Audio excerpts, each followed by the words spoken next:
Alhamdulillahirrahmanirrahim. Segala puji bagi Allah Subhanahu wa Ta'ala, yang mana pada hari ini kita dapat berkumpul dalam rangka berbagi aksi nyata dari apa yang telah saya dapatkan selama mengikuti pendidikan guru penggerak. Sholawat berserta salam tak lupa marilah kita panjatkan kepada hadirat kita, junjungan kita, Nabi besar Muhammad Semoga kita semua mendapatkan keberkahan di yaumil akhir.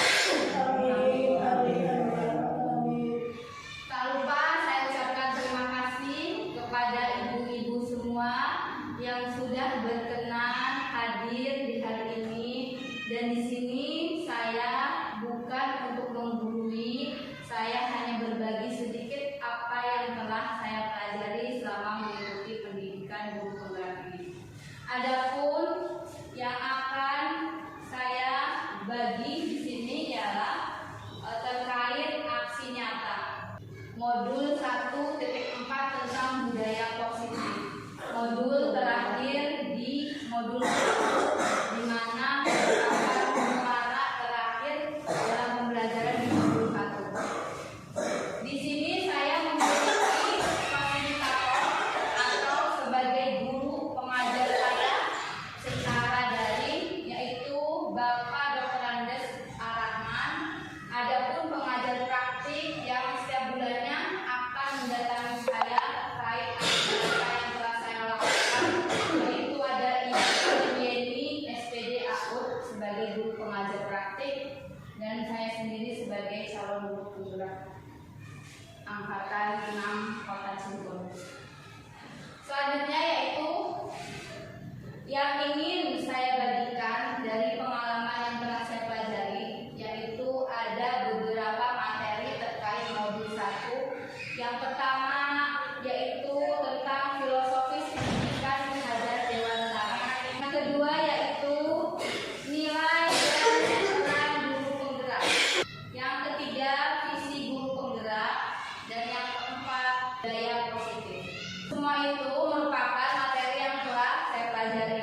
Adapun filosofis pendidikan Ki Hajar Dewantara memiliki tujuan, yaitu menuntun segala kodrat yang ada pada anak agar mereka mencapai keselamatan dan kebahagiaan yang setinggi-tingginya, baik sebagai manusia maupun sebagai anggota masyarakat. Aksi nyata yang saya lakukan terkait filosofi Ki Hajar Dewantara di kelas dalam pembelajaran, yaitu menciptakan pembelajaran yang aktif, kreatif, dan menyenangkan sesuai kodrat anak. Karena kodrat anak itu bermain, maka pembelajaran yang saya lakukan yaitu belajar sambil bermain. Yang kedua yaitu tugas kita sebagai penuntun, karena setiap anak membutuhkan tuntunan untuk menemukan kekuatan dan potensi dalam hidupnya. Maka tugas kita sebagai seorang guru yaitu menuntun anak untuk mencapai kebahagiaan dan keselamatan yang setinggi-tingginya. Materi yang kedua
LPP, program, silabus, dan administrasi guru lainnya.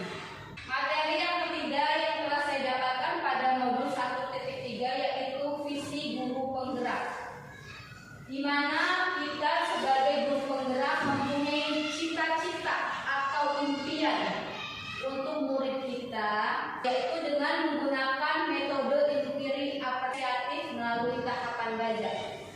Adapun inquiry apresiatif yaitu sebuah pendekatan manajemen perubahan yang kolaboratif dan berbasis kekuatan dengan menggunakan prinsip psikologi positif. Dan untuk melakukan atau membuat visi guru penggerak yaitu ada tahapannya yang namanya tahapan baja, singkatan dari B. Buat pertanyaan, A. Ambil pelajaran, G. Gali mimpi, J. Jabarkan rencana, dan yang A-nya atur eksekusi. Adapun visi guru penggerak yang saya buat yaitu dari kata cakap, C-nya cinta budaya, A. Antusias dalam belajar, K-nya kreatif, A-nya agamis, dan P-nya prestasi. Selanjutnya yaitu sebelum melakukan atau berbagi tentang budaya positif, saya minta semua ibu-ibu berdiri. Ada dua lagu yang akan kita nyanyikan. Yang pertama, contohnya, halo apa kabar?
dengan mengacu pada nilai-nilai kebajikan universal dan memiliki motivasi intrinsik bukan ekstrinsik. Nilai kebajikan universal berarti nilai kebajikan yang telah disepakati bersama oleh guru dan siswa, terlepas dari suku bangsa, agama, bahasa, maupun latar belakangnya.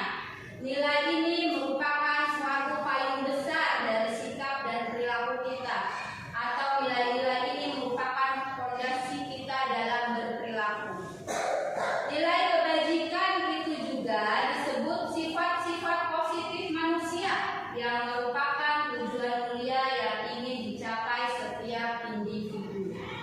Menurut Dian Gosen tahun 1998 mengungkapkan bahwa dengan mengaitkan nilai-nilai kebajikan yang dimiliki seseorang, maka motivasi intrinsnya akan terbangun sehingga menggerakkan motivasi dari dalam diri seseorang untuk dapat mencapai tujuan mulia yang diinginkan. Apa saja nilai kebajikan universal itu? Yaitu yang terdiri dari beriman, bertakwa kepada Tuhan Yang Maha Esa dan berakhlak mulia, mandiri, bernalar kritis, berkebinekaan global, bergotong royong dan kreatif. Banyak nilai-nilai kebijakan universal dari berbagai institusi, namun inilah nilai kebijakan yang ingin dicapai oleh setiap anak Indonesia, yaitu yang kita kenal dengan profil pelajar Pancasila. Menurut Standar Pendidikan Nasional, dalam rangka menciptakan lingkungan yang positif, maka setiap warga sekolah dan pemangku kepentingan perlu saling mendukung, menghayati dan menerapkan nilai-nilai kebajikan yang telah disepakati bersama. Untuk dapat menerapkan tujuan tersebut, maka seorang pemimpin pembelajaran perlu berjiwa kepemimpinan sehingga dapat mengembangkan sekolah dengan baik agar terwujud suatu budaya sekolah yang positif sesuai dengan standar kompetensi pengelolaan yang telah ditetapkan. Adapun tujuan mulia dari penerapan disiplin positif itu adalah agar terbentuk murid-murid yang berkarakter, berdisiplin, santun, jujur, peduli, bertanggung jawab, dan merupakan pembelajaran sepanjang hayat sesuai dengan standar kompetensi lulusan yang diharapkan. Selanjutnya yaitu menerapkan motivasi perilaku manusia dalam budaya positif. Nah, sekarang Bapak Ibu guru hebat, mari kita tanyakan ke diri kita sendiri, bagaimana kita berperilaku. Apakah sudah ada disiplin positif dalam diri kita? Mengapa kita melakukan segala sesuatu? Mengapa kita datang tepat waktu? Mengapa kita datang terlambat? Apakah kita melakukan sesuatu karena adanya dorongan dari lingkungan? Atau ada dorongan yang lain karena ingin dinilai oleh ibu kepala rajin atau lain sebagainya? Terkadang kita melakukan sesuatu karena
Saat Bu Ana tidak masuk, mereka kembali ke awal, tidak tertib lagi. Ini pertanyaan yang pertama yang sudah dijawab tadi oleh Bu Dewi. Nah, sekarang adakah cara lain agar murid-murid kelas 2 bersedia antri di depan kelas tanpa diberi penghargaan stiker bintang? Guru kelas 2-nya udah keluar. Sekarang ditanya ke guru kelas 1 dan guru kelas 6 atau guru kelas 4. Adakah cara lain agar murid-murid di kelas 2 bersedia antri di depan kelas tanpa diberi penghargaan stiker bintang? Adakah caranya, Bu? Kenapa? Mengingatkan adanya aturan di kelas. Setelah istirahat. Ya. Jadi masuk ke kelasnya itu ngaret. Nah, terus kalau masuk tunjukkan guys. Ya. Dan Bu Aman bilang harus diingatkan. Ya, benar sekali. Tentang apa, Bu? Aturan kelas. Sebagian dosen dalam bukunya Restructuring School Discipline menyatakan ada 3 motivasi perilaku manusia. Yang pertama, untuk menghindari ketidaknyamanan atau hukuman. Makanya dia datang tepat waktu contohnya. Yang kedua, untuk mendapatkan imbalan atau penghargaan dari orang lain. Contohnya tadi mendapatkan stiker bintang sekali. Dan yang ketiga, untuk menjadi orang yang mereka inginkan dan menghargai diri sendiri dengan nilai-nilai yang mereka percaya. Motivasi yang ketiga inilah yang harus kita bentuk melalui budaya positif, yaitu motivasi intrinsik dari dalam diri sendiri. Tadi ada stiker bintang atau bentuk penghargaan. Ternyata stiker bintang itu bukan salah satu metode yang tepat yang kita gunakan, karena menurut Alifon penghargaan itu sama dengan menghukum seorang siswa. Apakah sudah pernah dengar kata-kata ini? Penghargaan, memberikan ujian kepada anak. Kamu pintar, dapat 100. Selamat, kamu dapat ranking 1. Ternyata itu sama dengan menghukum seseorang. Ya.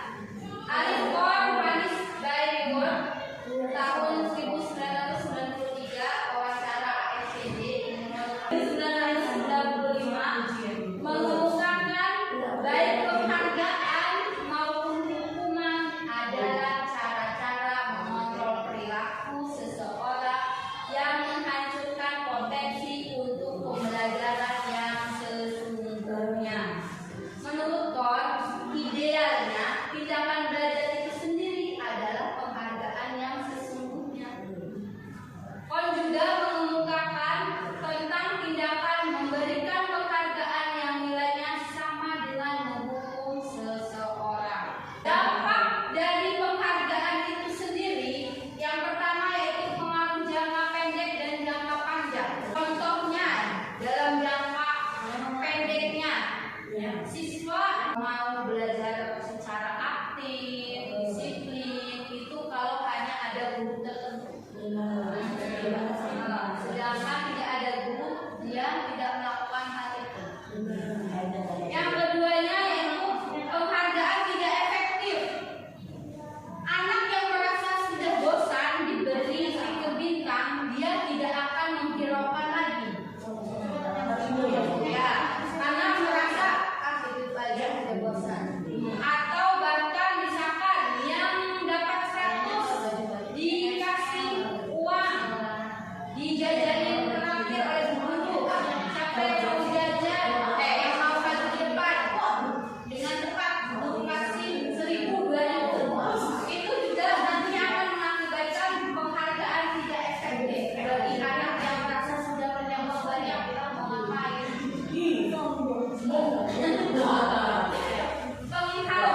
Ada yang sudah tahu tentang restitusi, Ibu?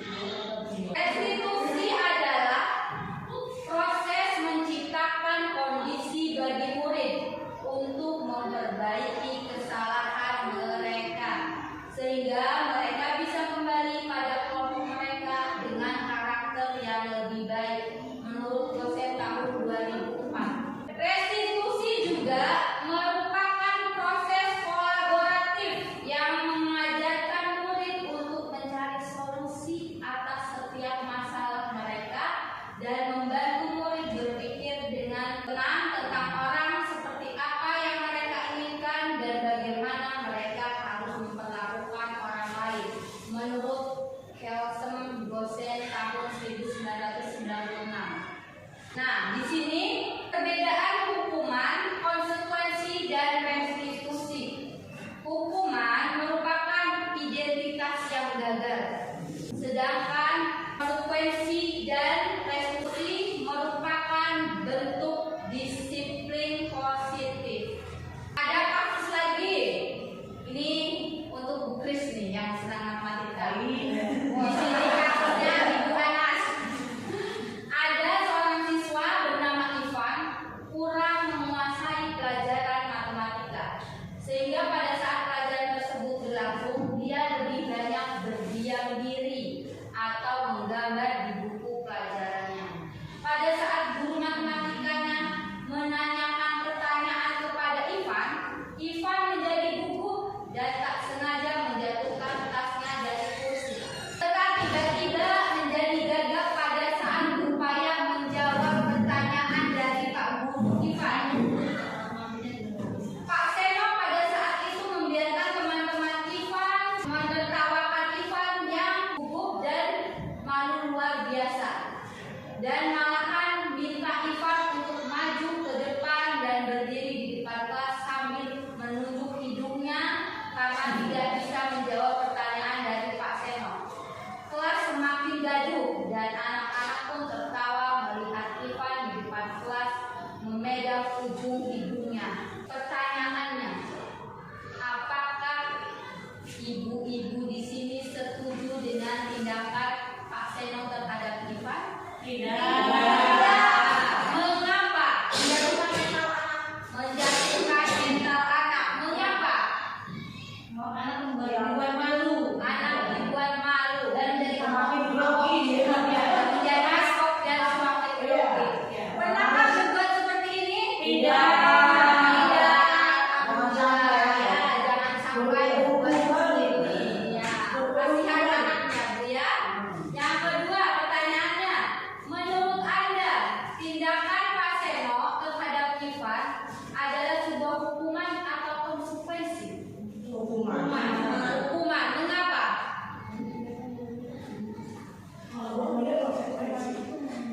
Yang hukuman, kenapa bilang hukuman? Karena membuat anak jadi down gitu. Karena membuat anak menjadi down. Nah, yang konsekuensi Bu Aman, kenapa?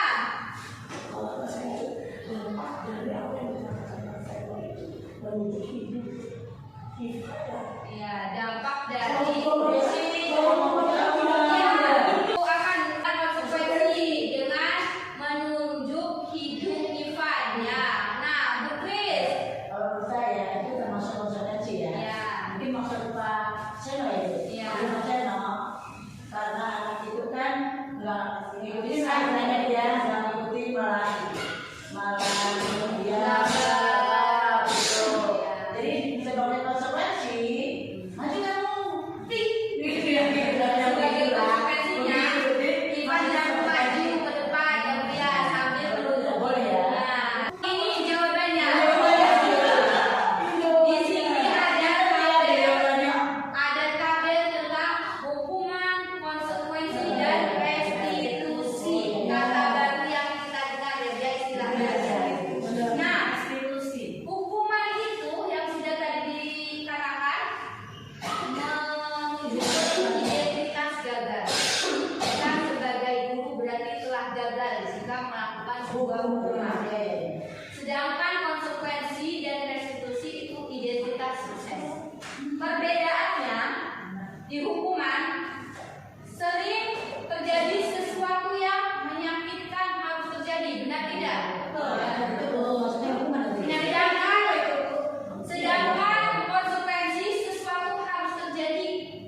Dan pada restitusi merupakan sebuah pilihan. Kita jangan berlari ke restitusi dulu untuk masalah yang tadi. Jadi apa? Ada yang menyakitkan atau tidak? Siapa yang tersakiti? Berarti itu hukuman atau konsekuensi? Hukuman. Ya, hukuman. Nah, tidak nyaman untuk murid atau untuk jangka waktu panjang itu hukuman. Sedangkan konsekuensi tidak nyaman untuk murid untuk waktu jangka pendek. Tadi itu jangka panjang atau jangka pendek? Jangka panjang.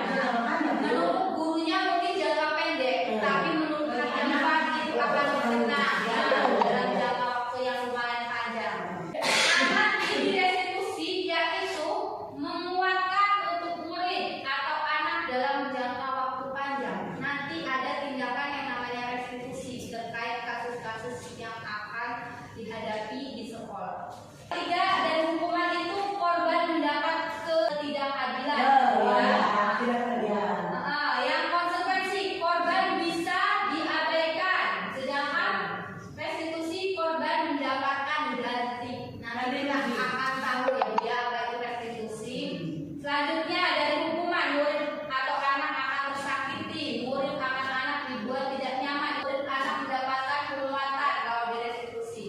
Untuk di hukuman, perilaku pasif agresif meningkat, sedangkan konsekuensi penguatan hanya bertahan dalam jangka waktu pendek dan restitusi masalah terpecahkan. Kita sudah paham mana hukuman, mana konsekuensi, mana restitusi. Hukuman itu bersifat negatif. Kalau konsekuensi itu bersifat netral dan restitusi itu bersifat positif. Ada kata-katanya nih Bu. Contohnya kalau hukuman, awas kalau dilakukan tadi ya, nanti awas kamu. Ada yang belum gitu kali ya, mungkin tapi bukan di sini alhamdulillah. Yang netral, lakukan apa yang saya katakan. Itu ya konsekuensi. Kalau restitusi, apa hal ini yang sesungguhnya ingin kamu lakukan? Ada pertanyaan seperti itu kalau dia restitusi jika anak berbuat salah. Mendorong atau menyalahkan anak kalau di hukuman. Kalau di konsekuensi mendorong kepatuhan, sedangkan di restitusi itu mendorong ke sistem positif. Nah, di sini ada yang namanya kebutuhan dasar. Kebutuhan dasar yaitu seluruh tindakan manusia memiliki tujuan tertentu. Semua yang kita lakukan adalah usaha terbaik untuk mendapatkan apa yang kita inginkan. Sebetulnya saat itu kita sudah memenuhi satu atau lebih dari kebutuhan dasar kita. Ada 5 kebutuhan dasar, Bapak Ibu. Yang pertama yaitu kebutuhan bertahan hidup. Contohnya mendapatkan makanan, pakaian, tempat tinggal, seperti itu. Kebutuhan dasar yang lainnya contohnya mendapatkan kasih sayang dan rasa diterima baik di keluarga, di sekolah maupun di anggota masyarakat. Yang selanjutnya penguasaan. Contohnya ingin dihargai atas prestasinya atau ingin dihormati sebagai pemimpin, sebagai guru. Itu kebutuhan dasar manusia. Selanjutnya yaitu kesenangan. Contohnya jalan-jalan, bermain kalau pada anak. Sedangkan kebebasan yaitu bebas menentukan pilihan, bebas dia ingin belajar dengan gaya apa, senyamannya, itu namanya kebebasan ya Bu. Posisi restitusi. Nah, ini yang akan kita bahas selanjutnya, yaitu menerapkan restitusi dalam suatu masalah. Langkah-langkah dalam penerapan restitusi yang pertama yaitu menstabilkan identitas, yang kedua validasi tindakan yang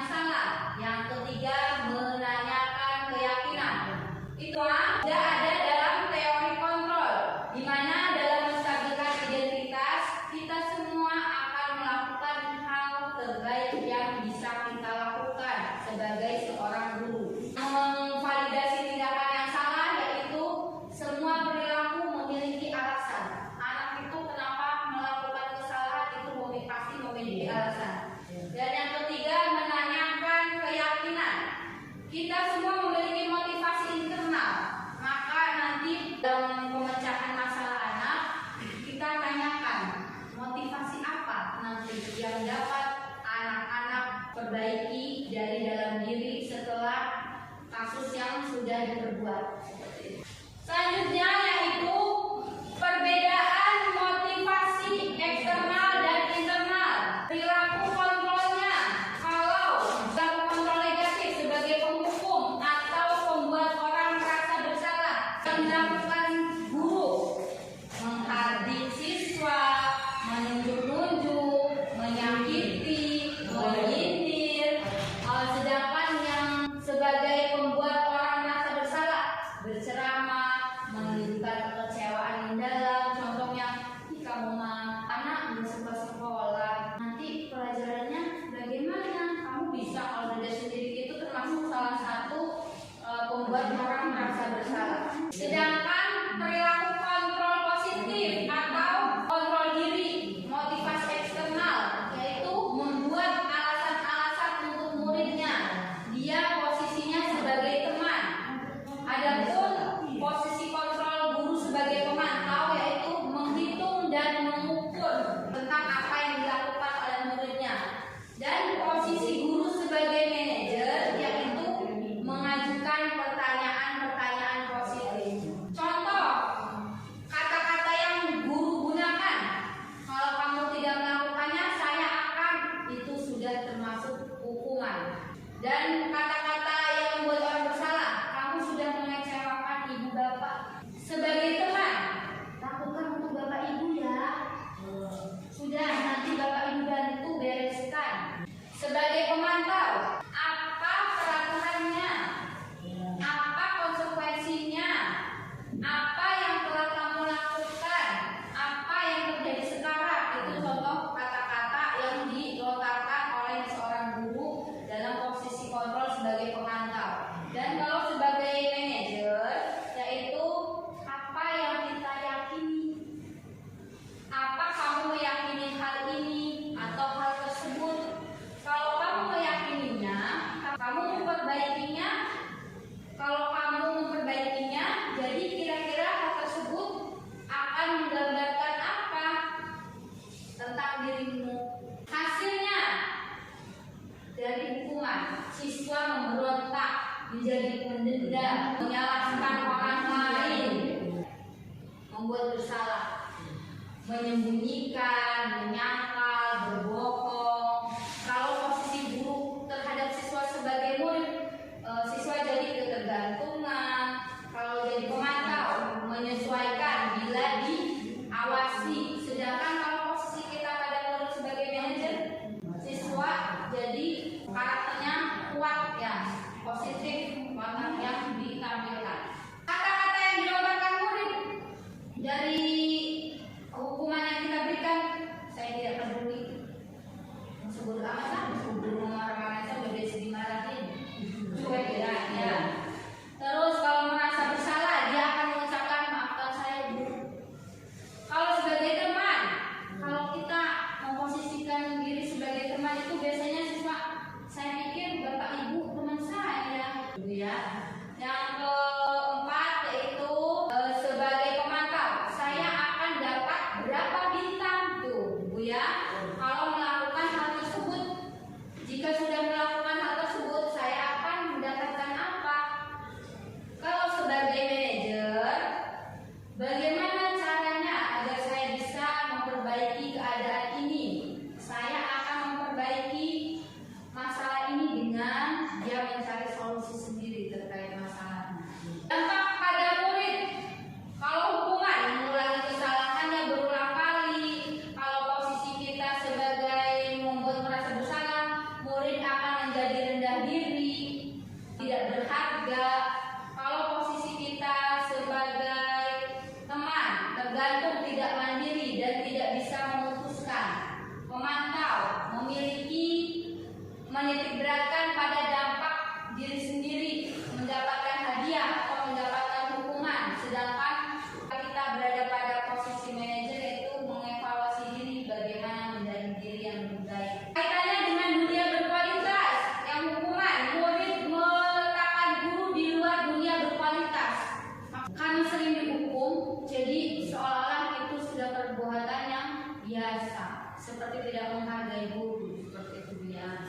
Untuk yang negatif. Nah, sedangkan jika di posisi manajer, murid meletakkan dirinya sebagai individu yang positif dalam dunia berkualitas. Jadi guru itu dipatuhi, dihormati oleh dia, ya. Nah, apa yang bisa kita perbuat untuk menerapkan budaya positif di sekolah ataupun di kelas? Salah satunya yaitu membuat keyakinan kelas. Mengapa keyakinan kelas? Mengapa tidak peraturan kelas saja? Kenapa, Bu? Kenapa, Bu? Kenapa? Ada yang tahu? Saya yang kedua pertanyaannya.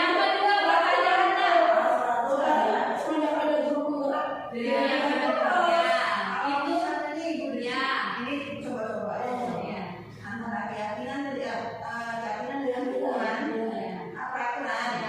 Maksudnya ya, kalau peraturan itu kan mereka sudah harus mematuhi. Tapi kalau keyakinan, dia yakin bahwa dia melakukan ini nanti dampaknya seperti ini. Top sekali. Tepuk salut.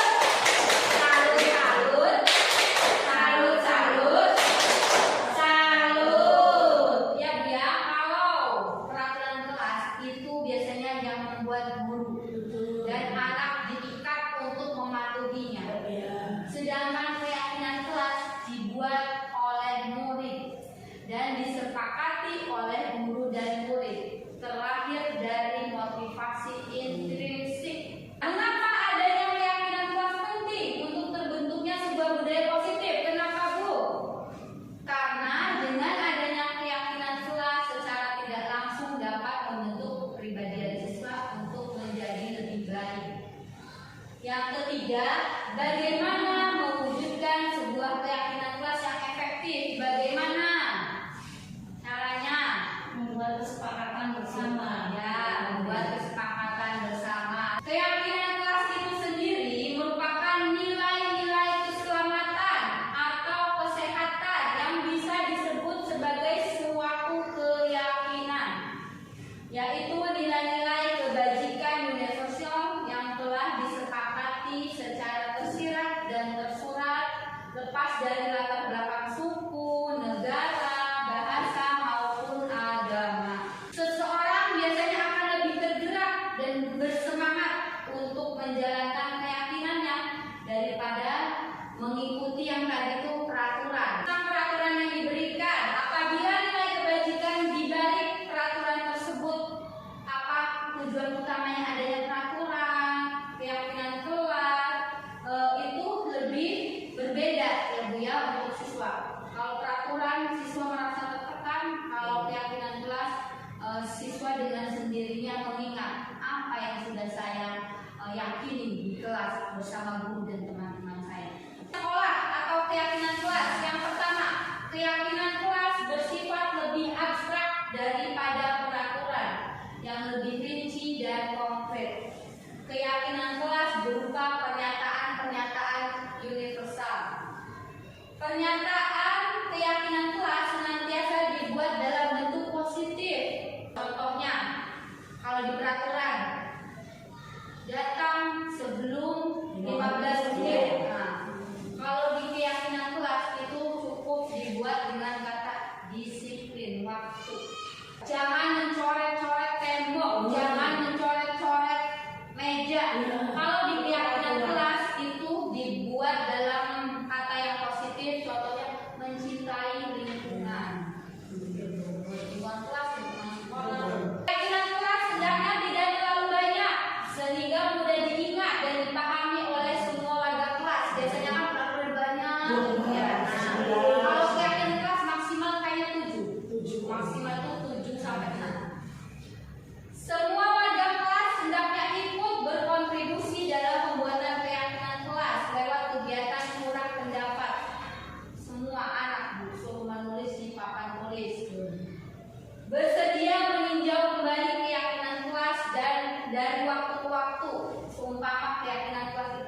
mulai tidak dilaksanakan, boleh kita tidak ulang dan membuat keyakinan kelas yang baru. Seperti itu. Sifatnya fleksibel. Ada yang ingin ditanyakan? Jawab soalnya tadinya mau nanya bedanya peraturan dan keyakinan kelas. Udah jawab. Jadi udah cukup masalahnya. Ya. Proses pembentukan keyakinan kelas. Contohnya, mempersilahkan warga sekolah atau murid di kelas untuk bercurah pendapat tentang peraturan yang disepakati di kelas. Tentang keyakinan sekolah bukan peraturan ya. Ya, Bu, kalau sekolah boleh takutnya ada contoh kebijakan apa yang ingin dibentuk oleh komite, itu termasuknya keyakinan sekolah. Ya. Yang kedua, mencatat semua masukan-masukan para murid atau warga sekolah di papan tulis atau di kertas besar, di mana semua anggota kelas warga sekolah bisa melihat hasil curah pendapat. Yang ketiga, susunlah keyakinan kelas sesuai prosedur pembentukan keyakinan kelas. Gantilah kalimat-kalimat dalam bentuk negatif menjadi positif. Contohnya, jangan berlari di kelas atau koridor. Itu yang negatifnya. Kalimat positifnya, berjalanlah di kelas atau di koridor. Yang keempat, tinjau kembali daftar curah pendapat yang sudah dicatat. Yang tadi itu ya. Sekiranya ada keyakinan kelas yang sudah mulai tidak disepakati, boleh dilakukan dan tinjau ulang. Di sini pelaksanaan keyakinan kelas yang telah saya buat atau yang telah kelas 6C buat. Langkah awalnya, setiap anak mencatat apa keyakinan kelas yang akan dia sepakati, dia lakukan. Setelah itu, dari kata-kata akan ada kata-kata masih negatifnya gitu ya, kita rubah dalam bentuk positif. Nah, sudah dirubah, dibuat untuk diyakini, kemudian anak-anak menandatangani seperti ini keyakinan kelasnya. Banyak saya. Keyakinan kelas itu tidak perlu banyak, jadi maksimal 7, tapi merangkum semua. Contohnya, selalu bersikap positif. Ini apa saja contohnya? Kata kasar, datang tepat waktu, ucap salam, baca bismillah, banyak ya biar dan fokus itu. Kedua, senantiasa menjadi diri terbaik, percaya diri. Ya, dalam sesuai lakukan dan bersikap positif. Keyakinan yang ketiga yaitu percaya dan menghormati orang lain serta barang miliknya. Ya, menghormati orang lain, tidak membuli temannya, seperti itu, menghormati guru, berkomitmen terhadap setiap tugas, mengumpulkan tugas tepat waktu, seperti itu, membawa buku sesuai jadwal, senantiasa membantu atau bekerja sama, baik dalam kelompok maupun membantu gurunya, membantu adik kelasnya, seperti itu. Yang terakhir, kesepakatan kelas di kelas kami yaitu mencintai lingkungan. Salah satu yang sudah kita laksanakan yaitu membawa tempat minum dan tempat makan dari plastik. Jadi anak-anak tidak ada yang jajan menggunakan plastik, dan tindakan itu dapat mengurangi sampah di kelas kami. Jadi alhamdulillah tempat sampah di kelas 6C sepertinya sudah berkurang karena anak-anak itu sudah terbiasa membawa tempat makan dan tempat minum dari rumah. Dan itu bukan suatu paksaan. Jika ada anak yang tidak membawa, mereka sudah sadar sendiri. Bu guru, saya lupa bawa tempat makan atau tempat minum. Bu guru, konsekuensinya saya yang tiket ya. Karena dia merasa, atau bu guru saya yang bawa sampah ya, karena saya mau bawa sampah. Karena saya tidak bawa tempat makan dan tempat minum. Tanpa gurunya menanyakan siapa yang menjadi plastik, mereka sendiri yang berkata saya tidak bawa tempat makan dan tempat minum. Nah, pelaksanaan segitiga restitusi tadi kata baru ya Bu ya, dari disiplin positif atau tindakan positif. Segitiga restitusi merupakan tahapan tindakan yang dilakukan guru untuk membawa siswa menaati kesepakatan kelas yang telah ditetapkan dan mengakui secara sadar dan terbuka ketika melakukan kesalahan serta merasakan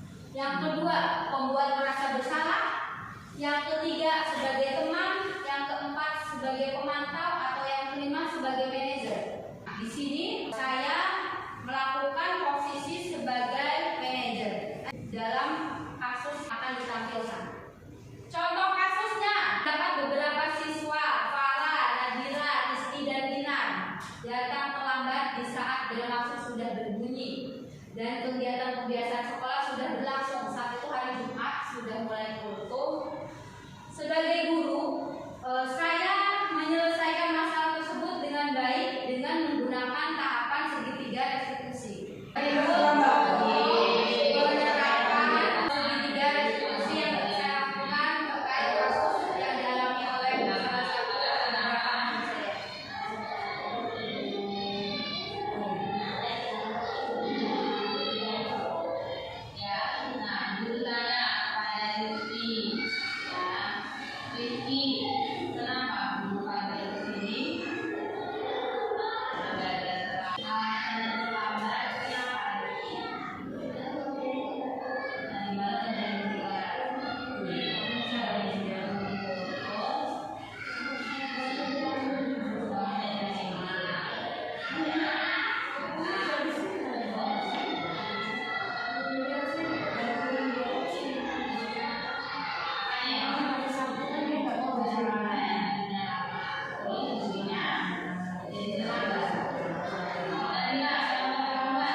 3 restitusi, yaitu yang pertama menstabilkan identitas siswa dengan menanyakan kenapa mereka terlambat.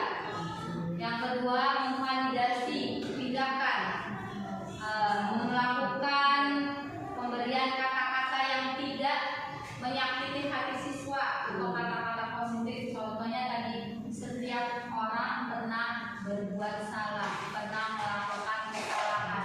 Begitu juga dengan guru. Di segitiga restitusi seperti itu ya Bu ya, hal-hal yang harus kita lakukan.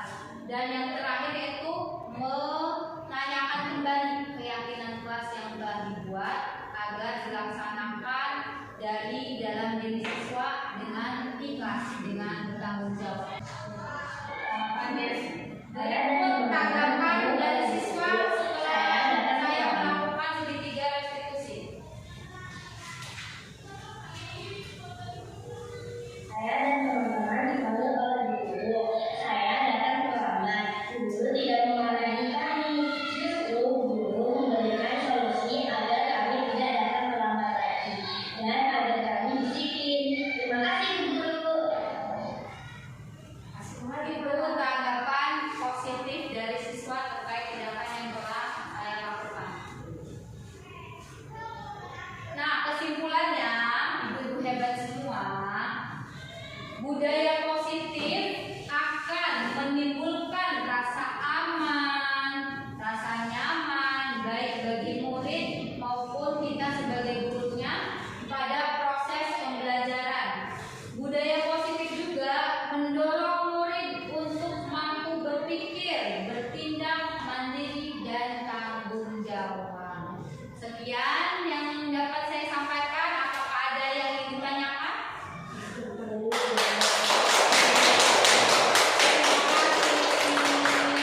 Ada yang ingin ditanyakan Bapak Ibu semua, ibu-ibu hebat? Apa sudah cukup? Cuman satu, kalau memang tidak diberikan hukuman kepada siswa yang melakukan kesalahan itu, selain tadi Bu Desi anak-anak, terus apa yang harus dikasih ke anak? Nah, Cuma takut. jadi dalam keyakinan kelas itu tetap ada peraturan di situ. Tetap ada peraturan. Contohnya tadi di kelas saya yang tidak membawa tempat makan dan tempat minum, berarti dia yang piket atau membuang sampah. Itu siapa yang membuat? Bukan gurunya, tapi kesepakatan kelas, peraturan oleh anak-anak. Dan itu anak-anak tidak akan melanggar karena temannya pasti ngomong, ingetin, saling mengingatkan. Kamu kan sudah melanggar keyakinan kelas, harus tahu dong konsekuensinya gitu, peraturannya gitu.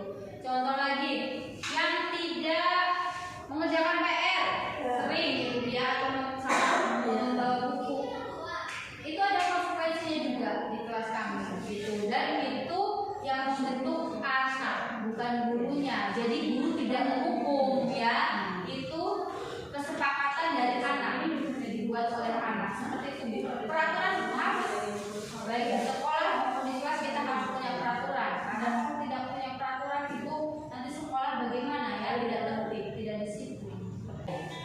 Ini juga termasuk penerapan P5 ya Bu ya, keyakinan kelas, berliterasi, belajar sambil bermain gitu. Iya. Ada yang ingin ditanyakan? Apa? Mohon atas segala kekurangan saya karena saya Nanti masih saya lihat dulu ya. belajar. Saya masih di Punya kelas. kekurangan dari Allah. Saya ucapkan terima kasih, mohon maaf. Terima kasih banyak buat ibu-ibu semua yang sudah menyempatkan waktunya. Aksi nyata yang telah saya berikan. Sekian dan terima kasih. Wabillahi taufiq wal hidayah.